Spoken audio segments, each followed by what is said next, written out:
वर्तमान जहाँ बड़ खबर आसी पहुंची अजड़ा गाड़ी धक्कर गोटे परिवार 4 जनकर मृत्यु पुलिस तदंत आरंभ। बलांगीर जिला तुरेकेला थाना पंड्रेन गाँ रास्तार एक मर्मतुंद सड़क दुर्घटना घटी। अजड़ा गाड़ी धक्कर गोटे बाइक रे सवार 4 जनकर मृत्यु घटी। दुखद घटना अंचल में चांचल्य खेली जाइछि। वृद्ध दंपति और 6 वर्षर नाती सह संपर्कीय ज्वाईंकर मृत्यु होइछि। मृतक वृद्धा जनक हेले बंगमुंडा थाना तुरेकेला गाँर क्षीर पुटेल, ताको स्त्री कुनी पुटेल, 6 वर्षर नाती देवाशीष पुटेल एवं धमरा खमन गाँर संपर्कीय ज्वाई मोहन पुटेल। 4 जनकर शव कंटामांजी डाक्तरखाना रे थिबा बेले तुरेकेला कंटामांजी पुलिस डाक्तरखाना रे पहुंची अधिक तदंत करुछि।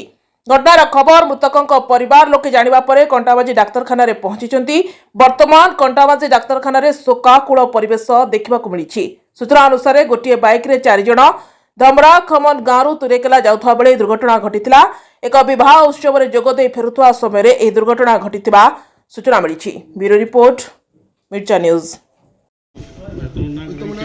कान्हा दांडी आम गाँव थी आज्ञा आर फोन आसला कि मखण जंगल मझारे एक्सीडेंट हो जाए बोलिक आम गलु से एम्बुलेंस लदा फदा कर आनलु तुरेकेला हस्पिटाल। तुरेकेला हस्पिटाल 3टा डेथ होते न अना से बड़ नना गोटे थे तो कंटांजी हस्पिटाल लगे से भी डेथ होगला से आज्ञा 4 जन थे आज्ञा। हाँ गोटे गाड़ी बाइक रे थे से आड़ू से देखला लोग कहन पिकअप से पिटी देला बोले 4 जन मरीछन आज्ञा।